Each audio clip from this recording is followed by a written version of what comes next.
আসসালামু আলাইকুম রহমতুল্লাহি ওবরাকাতুহু।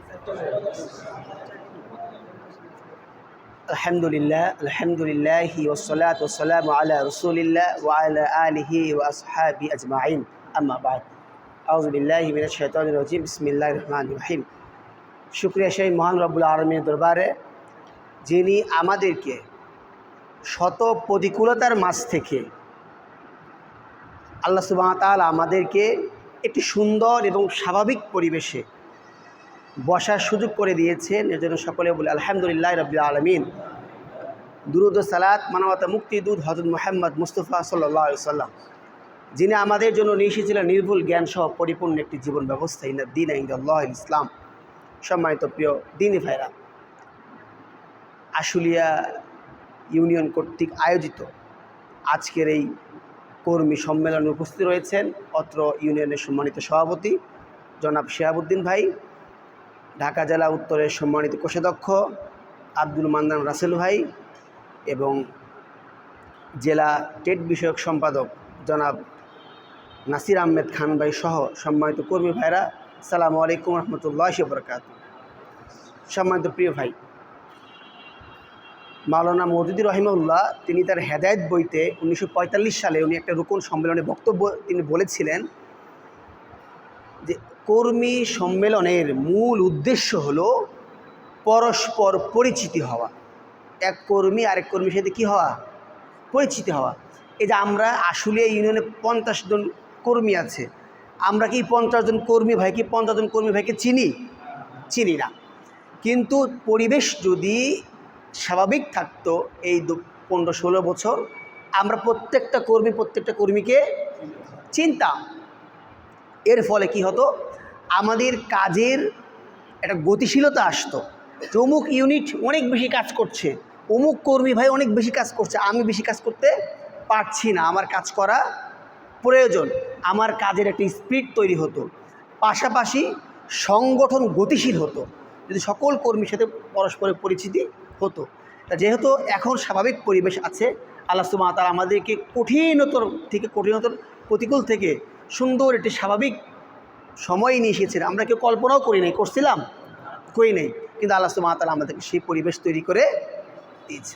আল্লাহ সুবহানাহু ওয়া তাআলা সূরাতুন নিসার 75 নম্বর আয়াত আল্লাহ বলছেন, ওয়া মা লাকুম লা তুকাতিলুনা ফি সাবিলিল্লাহ ওয়াল মুস্তাদআফিনা মিনার রিজালি ওয়ান নিসাই ওয়াল উইলদানিল্লাযীনা ইয়াকুলুনা রাব্বানা আখরিজনা মিন হাযিহিল ক্বরিয়াতিজ যালিমি আহলুহা ওয়াজআল লানা মিন লাদুনকা ওয়ালিয়্যা ওয়াজআল লানা মিন লাদুনকা নাসীরা। তোমাদের কি হলো? ওয়া মা লাকুম লা তুকাতিলুনা ফি সাবিলিল্লাহ, তোমাদের কি হলো? তোমরা আল্লাহর রাস্তায় কেন বেরোচ্ছ না? ওয়াল মুস্তাদআফিনা মিনার রিজালি ওয়ান নিসাই ওয়াল উইলদান, নারী, শিশু, বৃদ্ধরা তারা আল্লাহর কাছে ফরিয়াদ করছে, রব্বানা আখরিজনা মিন হাযিহিল ক্বরিয়াতিজ যালিমি আহলুহা, হে আল্লাহ এই জালেম অধিবাসী থেকে আমাদেরকে কী করুন? হেফাজত করুন। ওয়াজআল লানা মিন লাদুনকা ওয়ালিয়্যা, অথবা আপনি একজন এখানে অভিভাবক পাঠান, অর্থাৎ আমি এখানে যে মজলুম অবস্থায় রয়েছি, হয় আমাকে এই জুলুম থেকে হেফাজত করেন, আর না হলে আপনার পক্ষ থেকে একজন কি পাঠান? অভিভাবক পাঠান, একজন সাহায্যকারী পাঠান। আলহামদুলিল্লাহ, এই 15-16 বছরে মানুষের দুঃখ কষ্টের বেদনার আল্লাহ সুবহানাহু ওয়া তাআলা কিন্তু সুন্দর একটি ব্যবস্থা করে দিয়েছে। আজকে আমরা যারা শ্রমিক হিসেবে ফ্যাক্টরিতে কাজ করি, আমাদের ফ্যাক্টরিতেও দেখবেন অনেক জিএম আছে, পিএম আছে, অনেক ফ্লোর ইনচার্জ আছে, এও কি এই জালেমের অন্তর্ভুক্ত। এমন মানসিকভাবে আমাদেরকে টর্চার করে, বক্তব্যের মাধ্যমে, কথার মাধ্যমে আমাদেরকে যেভাবে একটা টর্চার করে, মনে চায় না আমি অফিসে চাকরি করি। হুট করে দেখবেন যে তার কি চাকরি চলে যায়। সময় তো প্রিয় ভাই, এজন্য জালিম কখনো স্থায়ী হতে পারে না। মুসা আলাইহিস সালামও চলে গেছেন, ফেরাউনও চলে গেছেন, কিন্তু মুসা আলাইহিস সালামকে আমরা স্মরণ করি সম্মানের সাথে, কিন্তু ফেরাউনকে আমরা তাচ্ছিল্যের সাথে স্মরণ করি।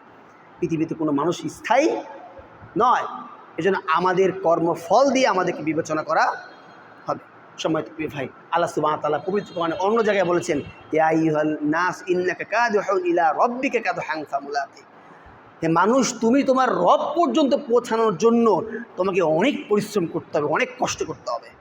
সম্মানিত প্রিয় ভাই, আমরা একজন সাধারণ শ্রমিক হিসেবে আমরা সারাদিন অফিসে খুব ব্যস্ততার মাঝে থাকার পরও আল্লাহর দিনকে ভুলে যাব না ইনশাআল্লাহ। আমাদের যে কর্মীর যে 5টা কাজ, এই কাজকে আমরা ভুলে যাব না ইনশাআল্লাহ। এবং সংগঠন কর্তৃক যে দায়িত্ব আমার উপরে রয়েছে, এই দায়িত্ব আমি ইনশাআল্লাহ আন্তরিকভাবে চেষ্টা করব ইনশাআল্লাহ। পারবো না ইনশাআল্লাহ আমরা? ইনশাআল্লাহ। এবং সম্মানিত প্রিয় ভাই, আমাদের